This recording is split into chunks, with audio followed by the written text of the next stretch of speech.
নমস্কাৰ crack Assam exam YouTube চেনেলৰ অন্য এটা ভিডিঅলৈ আপোনাক পুনৰবাৰ স্বাগতম জনাইছো। আজিৰ ভিডিঅ'টোত আমি আগন্তুক এডিআৰই পৰীক্ষাৰ বাবে সহায়ক হোৱাকৈ জিকে মাৰাথন সিৰিজৰ এটা ভিডিঅ' লৈ আহিছো। গতিকে বেছি পলম নকৰি আজিৰ ভিডিঅ'টো আৰম্ভ কৰো হকচোন। আৰু ভিডিঅ'টোত আগলৈ যোৱাৰ আগতে আপোনালোকক জনাব বিচাৰিছো যে স্ক্ৰীনত দিয়া থকা আমাৰ চেনেলৰ ই-বুকখনত ৮০০০তকৈ অধিক প্ৰশ্নোত্তৰ আছে, যিখন ই-বুক পঢ়ি আপোনালোকে আগন্তুক এডিআৰই আৰু আসাম পুলিচৰ পৰীক্ষাত আপোনাৰ মাৰ্ক বৃদ্ধি কৰিব পাৰে। যদিহে আপুনি এই ই-বুকখন ডাউনলোড কৰি পঢ়িব বিচাৰে তেন্তে ডেসক্ৰিপশনত দিয়া থকা লিংকটোত ক্লিক কৰি নাইবা আমাৰ হোৱাটছআপ নাম্বাৰত যোগাযোগ কৰি অতি কম মূল্য পে কৰি এই ই-বুকখন ডাউনলোড কৰিব পাৰে। ধন্যবাদ। আজিৰ ভিডিঅ'টোৰ প্ৰথম প্ৰশ্নটো দিয়া আছে, who is the current finance minister of India? ভাৰতৰ বৰ্তমান কেন্দ্ৰীয় বিত্তমন্ত্ৰী কোন? ইয়াত দিয়া থকা অপচন 4টাৰ ভিতৰত শুদ্ধ উত্তৰটো হ'ব বি। ভাৰতৰ বৰ্তমান কেন্দ্ৰীয় বিত্তমন্ত্ৰী গৰাকী হ'ল নিৰ্মলা সীতাৰমণ। নেক্সট কুৱেশ্যনটো দিয়া আছে, What was the former name of the Guwahati High Court? Guwahati উচ্চ ন্যায়ালয়ৰ আৰম্ভণিতে কি নাম আছিল? ইয়াত দিয়া থকা অপচন 4টাৰ ভিতৰত শুদ্ধ উত্তৰটো হ'ব ডি। গুৱাহাটী উচ্চ ন্যায়ালয়ৰ আৰম্ভণিতে নাম আছিল অসম উচ্চ ন্যায়ালয়। নেক্সট কুৱেশ্যনটো দিয়া আছে, When was the first time Vande Mataram sang? Vande Mataram গীতটি প্ৰথমবাৰ কেতিয়া গোৱা হৈছিল? ইয়াত দিয়া থকা অপচন 4টাৰ ভিতৰত শুদ্ধ উত্তৰটো হ'ব বি। বন্দে মাতৰম গীতটি প্ৰথমবাৰ 1896 চনত গোৱা হৈছিল। নেক্সট কুৱেশ্যনটো দিয়া আছে, what is the name of the first prime minister of India to die in office? কাৰ্যকালতে মৃত্যুবৰণ কৰা ভাৰতৰ প্ৰথম প্ৰধানমন্ত্ৰীজনৰ নাম কি? ইয়াত দিয়া থকা অপচন 4টাৰ ভিতৰত শুদ্ধ উত্তৰটো হ'ব এ। কাৰ্যকালতে মৃত্যুবৰণ কৰা ভাৰতৰ প্ৰথম প্ৰধানমন্ত্ৰীজনৰ নাম হ'ল জৱাহৰলাল নেহৰু। নেক্সট কুৱেশ্যনটো দিয়া আছে, Who was the first president of the Assam Pradesh Congress Committee? Assam প্ৰদেশ কংগ্ৰেছ কমিটিৰ প্ৰথম সভাপতি কোন আছিল? ইয়াত দিয়া থকা অপচন 4টাৰ ভিতৰত শুদ্ধ উত্তৰটো হ'ব চি। অসম প্ৰদেশ কংগ্ৰেছ কমিটিৰ প্ৰথম গৰাকী সভাপতি আছিল কুলধৰ চলিহা। নেক্সট কুৱেশ্যনটো দিয়া আছে, Who is called the father of civil services in India? কোনজন ইংৰাজক প্ৰশাসনিক সেৱাৰ জনক বুলি কোৱা হয়? ইয়াত দিয়া থকা অপচন 4টাৰ ভিতৰত শুদ্ধ উত্তৰটো হ'ব বি। চাৰ্লছ কৰ্ণৱালিছক প্ৰশাসনিক সেৱাৰ জনক বুলি কোৱা হয়। নেক্সট কুৱেশ্যনটো দিয়া আছে, who founded the Calcutta medical college? কোনে কলিকতা চিকিৎসা মহাবিদ্যালয় প্ৰতিষ্ঠা কৰিছিল? ইয়াত দিয়া থকা অপচন 4টাৰ ভিতৰত শুদ্ধ উত্তৰটো হ'ব চি। লৰ্ড উইলিয়াম বেণ্টিংকে কলিকতা চিকিৎসা মহাবিদ্যালয় প্ৰতিষ্ঠা কৰিছিল। নেক্সট কুৱেশ্যনটো দিয়া আছে, who was the captain of the Indian মেনছ hockey team at the Tokyo' Olympics? Tokyo' অলিম্পিকত ভাৰতীয় পুৰুষ হকী দলৰ অধিনায়ক কোন আছিল? ইয়াত দিয়া থকা অপচন 4টাৰ ভিতৰত শুদ্ধ উত্তৰটো হ'ব বি। টকিঅ' অলিম্পিক 2020ত ভাৰতীয় পুৰুষ হকী দলৰ অধিনায়ক গৰাকী আছিল মনপ্ৰীত সিং। নেক্সট কুৱেশ্যনটো দিয়া আছে, what is the name of the country that won the most medal in the Tokyo' Olympics 2020? Tokyo' Olympic 2020ত সৰ্বাধিক পদক লাভ কৰা দেশখনৰ নাম কি? ইয়াত দিয়া থকা অপচন 4টাৰ ভিতৰত শুদ্ধ উত্তৰটো হ'ব এ। টকিঅ' অলিম্পিক 2020ত সৰ্বাধিক পদক লাভ কৰা দেশখনৰ নাম হ'ল আমেৰিকা যুক্তৰাষ্ট্ৰ। আমেৰিকা যুক্তৰাষ্ট্ৰই টকিঅ' অলিম্পিক 2020ত মুঠ 113টা পদক লাভ কৰিছিল। নেক্সট কুৱেশ্যনটো দিয়া আছে, who is the Assamese to be awarded the title of forest men of India? Forest men of India উপাধি পোৱা অসমীয়া ব্যক্তিগৰাকী কোন? ইয়াত দিয়া থকা অপচন 4টাৰ ভিতৰত শুদ্ধ উত্তৰটো হ'ব C. Forest men of India উপাধি পোৱা অসমীয়া ব্যক্তিজন হ'ল যাদৱ পায়েং। নেক্সট কুৱেশ্যনটো দিয়া আছে, who was the composer of the state anthem of Assam অ' মোৰ আপোনাৰ দেশ? অসমৰ জাতীয় সংগীত অ' মোৰ আপোনাৰ দেশ গীতটিৰ সুৰকাৰ কোন আছিল? ইয়াত দিয়া থকা অপচন 4টাৰ ভিতৰত শুদ্ধ উত্তৰটো হ'ব বি। অসমৰ জাতীয় সংগীত অ' মোৰ আপোনাৰ দেশ গীতটিৰ সুৰকাৰ আছিল কমলা প্ৰসাদ আগৰৱালা। নেক্সট কুৱেশ্যনটো দিয়া আছে, who was the first female চাব ডিভিজনেল মেজিষ্ট্ৰেট অফ আছাম? অসমৰ সৰ্বপ্ৰথম মহিলা মহকুমাধিপতি কোন আছিল? ইয়াত দিয়া থকা অপচন 4টাৰ ভিতৰত শুদ্ধ উত্তৰটো হ'ব এ। অসমৰ সৰ্বপ্ৰথম মহিলা মহকুমাধিপতি গৰাকী আছিল সুচিব্ৰতা ৰায়চৌধুৰী। নেক্সট কুৱেশ্যনটো দিয়া আছে, in which field is the Vikram Sarabhai award awarded? কোনটো ক্ষেত্ৰত বিক্ৰম চাৰাভাই বঁটা প্ৰদান কৰা হয়? ইয়াত দিয়া থকা অপচন 4টাৰ ভিতৰত শুদ্ধ উত্তৰটো হ'ব চি। মহাকাশ গৱেষণাৰ ক্ষেত্ৰত বিক্ৰম চাৰাভাই বঁটা প্ৰদান কৰা হয়। নেক্সট কুৱেশ্যনটো দিয়া আছে, the Shanti Swarup Bhatnagar award is awarded in which field? Shantiswarup Bhatnagar বঁটা কোনটো ক্ষেত্ৰত প্ৰদান কৰা হয়? ইয়াত দিয়া থকা অপচন 4টাৰ ভিতৰত শুদ্ধ উত্তৰটো হ'ব বি শান্তিস্বৰূপ ভাটনাগৰ বঁটা বিজ্ঞানৰ ক্ষেত্ৰত প্ৰদান কৰা হয়। নেক্সট কুৱেশ্যনটো দিয়া আছে when was Hindi declared as the official language of India? ভাৰতত হিন্দী কেতিয়া চৰকাৰী ভাষা হিচাপে ঘোষণা কৰা হৈছিল? ইয়াত দিয়া থকা অপচন 4টাৰ ভিতৰত শুদ্ধ উত্তৰটো হ'ব ডি 1965 চনৰ 26 জানুৱাৰী তাৰিখে ভাৰতত হিন্দীক চৰকাৰী ভাষা হিচাপে ঘোষণা কৰা হৈছিল। নেক্সট কুৱেশ্যনটো দিয়া আছে what is the second most spoken language in India after Hindi? হিন্দীৰ পিছত ভাৰতৰ দ্বিতীয় সৰ্বাধিক কোৱা ভাষাটো কি? ইয়াত দিয়া থকা অপচন 4টাৰ ভিতৰত শুদ্ধ উত্তৰটো হ'ব চি হিন্দীৰ পিছত ভাৰতৰ দ্বিতীয় সৰ্বাধিক কোৱা ভাষাটো হ'ল বাংলা ভাষা। নেক্সট কুৱেশ্যনটো দিয়া আছে which river is called the sorrow of Odisha? কোনখন নদীক উৰিষ্যাৰ শোক বুলি কোৱা হয়? ইয়াত দিয়া থকা অপচন 4টাৰ ভিতৰত শুদ্ধ উত্তৰটো হ'ব ডি মহানদী নদীখনক উৰিষ্যাৰ শোক বুলি কোৱা হয়। নেক্সট কুৱেশ্যনটো দিয়া আছে the slogan do or die is associated with which movement? কৰিম কিংবা মৰিম শ্লোগানটো কোনটো আন্দোলনৰ লগত জড়িত? ইয়াত দিয়া থকা অপচন 4টাৰ ভিতৰত শুদ্ধ উত্তৰটো হ'ব চি কৰিম কিংবা মৰিম শ্লোগানটো ভাৰত ত্যাগ আন্দোলনৰ লগত জড়িত। নেক্সট কুৱেশ্যনটো দিয়া আছে what is the name of the first state of India formed on the basis of language? ভাষাৰ আধাৰত গঠন হোৱা ভাৰতৰ প্ৰথম ৰাজ্যখনৰ নাম কি? ইয়াত দিয়া থকা অপচন 4টাৰ ভিতৰত শুদ্ধ উত্তৰটো হ'ব ডি ভাষাৰ আধাৰত গঠন হোৱা ভাৰতৰ প্ৰথম ৰাজ্যখনৰ নাম হ'ল অন্ধ্ৰপ্ৰদেশ। নেক্সট কুৱেশ্যনটো দিয়া আছে when was the last session of the Constituent Assembly held? সংবিধান সভাৰ অন্তিমখন বৈঠক কেতিয়া হৈছিল? ইয়াত দিয়া থকা অপচন 4টাৰ ভিতৰত শুদ্ধ উত্তৰটো হ'ব ডি সংবিধান সভাৰ অন্তিমখন বৈঠক 1950 চনৰ 24 জানুৱাৰী তাৰিখে অনুষ্ঠিত হৈছিল। নেক্সট কুৱেশ্যনটো দিয়া আছে who was the king of Morans when Sukapha entered Assam? চুকাফাৰ অসম প্ৰৱেশৰ সময়ত মৰাণসকলৰ ৰজা কোন আছিল? ইয়াত দিয়া থকা অপচন 4টাৰ ভিতৰত শুদ্ধ উত্তৰটো হ'ব চি চুকাফাৰ অসম প্ৰৱেশৰ সময়ত মৰাণসকলৰ ৰজা আছিল বডৌচা। নেক্সট কুৱেশ্যনটো দিয়া আছে which mountain did Sukapha cross to enter Assam? চুকাফাই কোনখন পৰ্বত পাৰ হৈ অসমত প্ৰৱেশ কৰিছিল? ইয়াত দিয়া থকা অপচন 4টাৰ ভিতৰত শুদ্ধ উত্তৰটো হ'ব বি চুকাফাই পাটকাই পৰ্বত পাৰ হৈ অসমত প্ৰৱেশ কৰিছিল। নেক্সট কুৱেশ্যনটো দিয়া আছে what was the extent of the kingdom of Kamrup? Kamrup ৰাজ্যৰ বিস্তৃতি কিমান আছিল?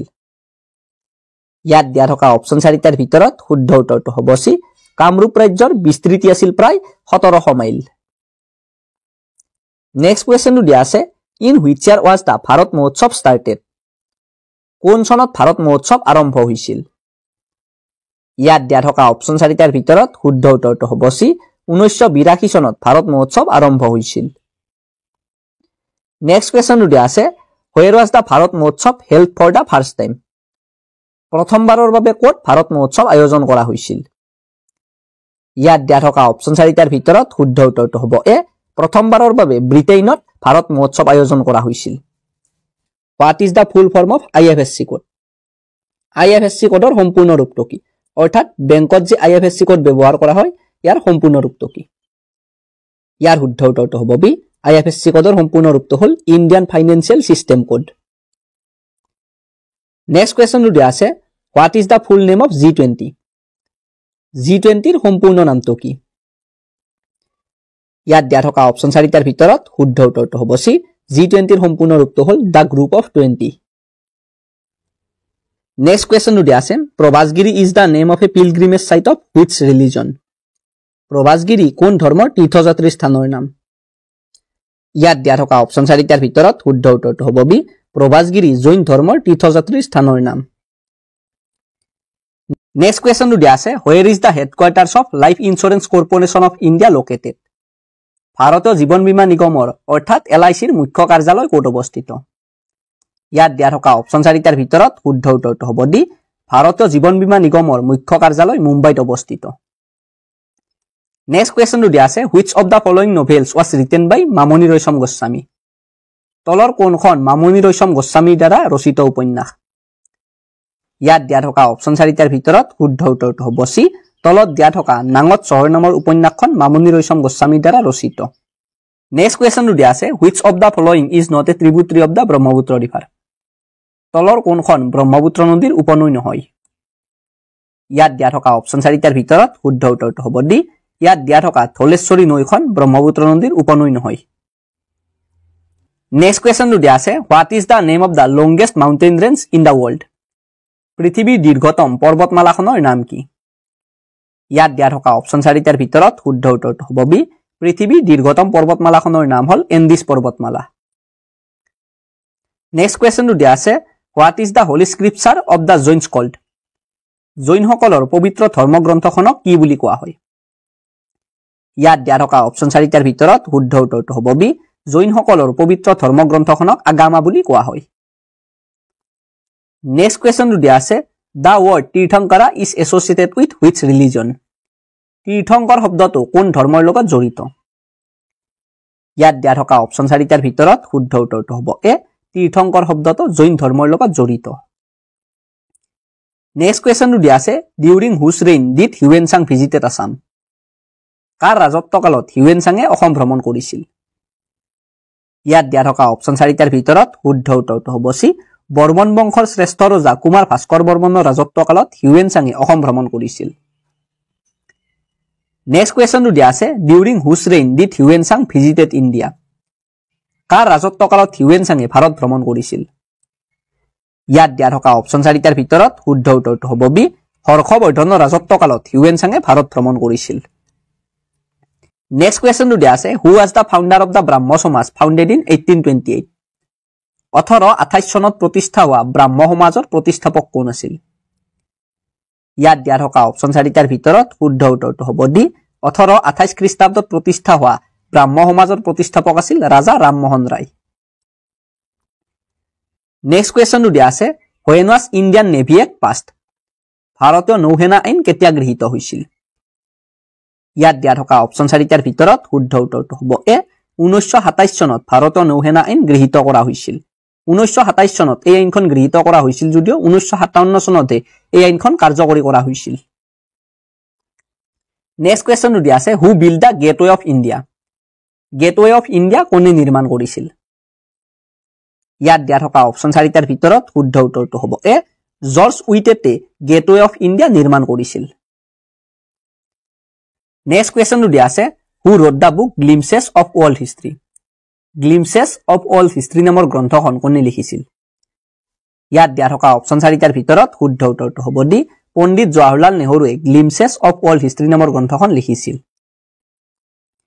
নেক্সট কুৱেশ্যনটো দিয়া আছে in which year was the east India company established কোন চনত ইষ্ট ইণ্ডিয়া কোম্পানী প্ৰতিষ্ঠা কৰা হৈছিল ইয়াত দিয়া থকা অপচন 4টাৰ ভিতৰত শুদ্ধ উত্তৰটো হ'ব চি 1600 চনৰ 31 ডিচেম্বৰ তাৰিখে ইষ্ট ইণ্ডিয়া কোম্পানী প্ৰতিষ্ঠা কৰা হৈছিল নেক্সট কুৱেশ্যনটো দিয়া আছে who wrote the popular book অসীমত যাৰ হেৰাল সীমা জনপ্ৰিয় গ্ৰন্থ অসীমত যাৰ হেৰাল সীমা কোনে ৰচনা কৰিছিল ইয়াত দিয়া থকা অপচন 4টাৰ ভিতৰত শুদ্ধ উত্তৰটো হ'ব চি অসীমত যাৰ হেৰাল সীমা জনপ্ৰিয় গ্ৰন্থখন কাঞ্চন বৰুৱাই ৰচনা কৰিছিল নেক্সট কুৱেশ্যনটো দিয়া আছে what is the name of the emergency ambulance service scheme in Assam অসমৰ জৰুৰীকালীন এম্বুলেন্স সেৱাৰ আঁচনিটোৰ নাম কি ইয়াত দিয়া থকা অপচন 4টাৰ ভিতৰত শুদ্ধ উত্তৰটো হ'ব বি অসমৰ জৰুৰীকালীন এম্বুলেন্স সেৱাৰ আঁচনিটোৰ নাম হ'ল মৃত্যুঞ্জয় নেক্সট কুৱেশ্যনটো দিয়া আছে what is the longest day of the year বছৰৰ আটাইতকৈ দীঘল দিন কোনটো ইয়াত দিয়া থকা অপচন 4টাৰ ভিতৰত শুদ্ধ উত্তৰটো হ'ব বি বছৰৰ আটাইতকৈ দীঘল দিনটো হ'ল 21 জুন নেক্সট কুৱেশ্যনটো দিয়া আছে what is the name of the lander used in Chandrayaan 3 Chandrayaan 3 ব্যৱহৃত লেণ্ডাৰটোৰ নাম কি ইয়াত দিয়া থকা অপচন 4টাৰ ভিতৰত শুদ্ধ উত্তৰটো হ'ব এ চন্দ্ৰযান 3 ব্যৱহৃত লেণ্ডাৰটোৰ নাম হ'ল বিক্ৰম লেণ্ডাৰ নেক্সট কুৱেশ্যনটো দিয়া আছে where is the oldest police station in Assam অসমৰ আটাইতকৈ পুৰণি পুলিচ ষ্টেচনটো ক'ত অৱস্থিত ইয়াত দিয়া থকা অপচন 4টাৰ ভিতৰত শুদ্ধ উত্তৰটো হ'ব ডি অসমৰ আটাইতকৈ পুৰণি পুলিচ ষ্টেচন ডিব্ৰুগড় আৰু নাহৰকটীয়াত অৱস্থিত নেক্সট কুৱেশ্যনটো দিয়া আছে which ethnic group in Assam celebrates the festival Ali Aye Ligang Ali Aye Ligang উৎসৱটো অসমৰ কোনটো জনগোষ্ঠীয়ে উদযাপন কৰে ইয়াত দিয়া থকা অপচন 4টাৰ ভিতৰত শুদ্ধ উত্তৰটো হ'ব বি আলি আই লৃগাং উৎসৱটো অসমৰ মিচিং জনগোষ্ঠীয়ে উদযাপন কৰে নেক্সট কোৱেশ্চনটো দিয়া আছে how many fundamental rights are enshrined in the constitution of India ভাৰতৰ সংবিধানত মুঠ কিমানটা মৌলিক অধিকাৰৰ বিষয়ে উল্লেখ আছে ইয়াত দিয়া থকা অপচন 4টাৰ ভিতৰত শুদ্ধ উত্তৰটো হ'ব এ ভাৰতৰ সংবিধানত মুঠ 6টা মৌলিক অধিকাৰৰ বিষয়ে উল্লেখ আছে নেক্সট কোৱেশ্চনটো দিয়া আছে on what date is world red cross day celebrated বিশ্ব ৰেড ক্ৰছ দিৱস কোন তাৰিখে পালন কৰা হয় ইয়াত দিয়া থকা অপচন 4টাৰ ভিতৰত শুদ্ধ উত্তৰটো হ'ব সি প্ৰতি বছৰে 8 মে তাৰিখে বিশ্ব ৰেড ক্ৰছ দিৱস পালন কৰা হয় নেক্সট কোৱেশ্চনটো দিয়া আছে which state in north east India is called park of peach উত্তৰ পূব ভাৰতৰ কোনখন ৰাজ্যক শান্তি উদ্যান বুলি অভিহিত কৰা হয় ইয়াত দিয়া থকা অপচন 4টাৰ ভিতৰত শুদ্ধ উত্তৰটো হ'ব এ উত্তৰ পূব ভাৰতৰ মিজোৰাম ৰাজ্যখনক শান্তি উদ্যান বুলি অভিহিত কৰা হয় what is the name of da most popular state in India ভাৰতৰ আটাইতকৈ বেছি জনসংখ্যা থকা ৰাজ্যখনৰ নাম কি ইয়াত দিয়া থকা অপচন 4টাৰ ভিতৰত শুদ্ধ উত্তৰটো হ'ব বি ভাৰতৰ আটাইতকৈ বেছি জনসংখ্যা থকা ৰাজ্যখন হ'ল উত্তৰ প্ৰদেশ নেক্সট কোৱেশ্চনটো দিয়া আছে when did the Patharughat rebellion take place পথৰুঘাটৰ বিদ্ৰোহ কেতিয়া সংঘটিত হৈছিল ইয়াত দিয়া থকা অপচন 4টাৰ ভিতৰত শুদ্ধ উত্তৰটো হ'ব ডি 1894 খ্ৰীষ্টাব্দত পথৰুঘাটৰ বিদ্ৰোহ সংঘটিত হৈছিল নেক্সট কোৱেশ্চনটো দিয়া আছে in which year was the Ahom empire established কিমান চনত আহোম সাম্ৰাজ্য প্ৰতিষ্ঠা হৈছিল ইয়াত দিয়া থকা অপচন 4টাৰ ভিতৰত শুদ্ধ উত্তৰটো হ'ব বি 1228 খ্ৰীষ্টাব্দত আহোম সাম্ৰাজ্য প্ৰতিষ্ঠা হৈছিল নেক্সট কোৱেশ্চনটো দিয়া আছে during whose reign was the Shivadol built কাৰ ৰাজত্বকালত শিৱদৌল নিৰ্মাণ কৰা হৈছিল ইয়াত দিয়া থকা অপচন 4টাৰ ভিতৰত শুদ্ধ উত্তৰটো হ'ব ডি আহোম স্বৰ্গদেউ শিৱসিংহৰ ৰাজত্বকালত বৰৰজা অম্বিকাই শিৱদৌল নিৰ্মাণ কৰিছিল নেক্সট কোৱেশ্চনটো দিয়া আছে the Dhola Sadiya bridge is built on which river Dhola Sadiya দলংখন কোনটো নদীৰ ওপৰত নিৰ্মাণ কৰা হৈছে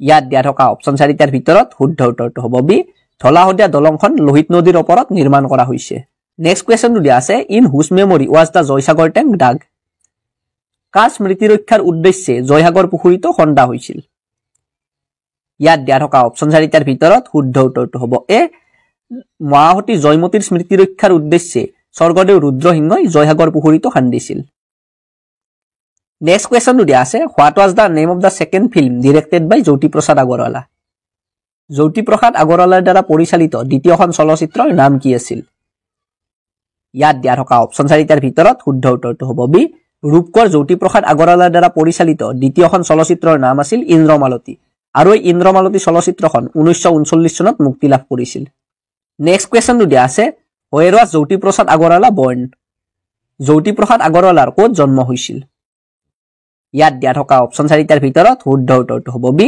ৰূপকৰ জ্যোতিপ্ৰসাদ আগৰৱালাৰ ডিব্ৰুগড়ৰ তামোলবাৰী চাহ বাগিচাত জন্ম হৈছিল নেক্সট কোৱেশ্চনটো দিয়া আছে what is da current লিটাৰেচি rate in Assam বৰ্তমান অসমৰ সাক্ষৰতাৰ হাৰ কিমান ইয়াত দিয়া থকা অপচন 4টাৰ ভিতৰত শুদ্ধ উত্তৰটো হ'ব এ বৰ্তমান অসমৰ সাক্ষৰতাৰ হাৰ হ'ল 72.19%। নেক্সট কোৱেশ্চনটো দিয়া আছে Khargeswar Talukdar was martyred in which movement Khargeswar Talukdar কোন আন্দোলনত শ্বহীদ হৈছিল ইয়াত দিয়া থকা অপচন 4টাৰ ভিতৰত শুদ্ধ উত্তৰটো হ'ব বি খৰ্গেশ্বৰ তালুকদাৰ অসম আন্দোলনত শ্বহীদ হৈছিল নেক্সট কোৱেশ্চনটো দিয়া আছে what is the name of the highest sanctuary in Assam অসমৰ আটাইতকৈ উচ্চতাত অৱস্থিত অভয়াৰণ্যখনৰ নাম কি ইয়াত দিয়া থকা অপচন 4টাৰ ভিতৰত শুদ্ধ উত্তৰটো হ'ব ডি অসমৰ আটাইতকৈ উচ্চতাত অৱস্থিত অভয়াৰণ্যখনৰ নাম হ'ল বৰাইল বন্যপ্ৰাণী অভয়াৰণ্য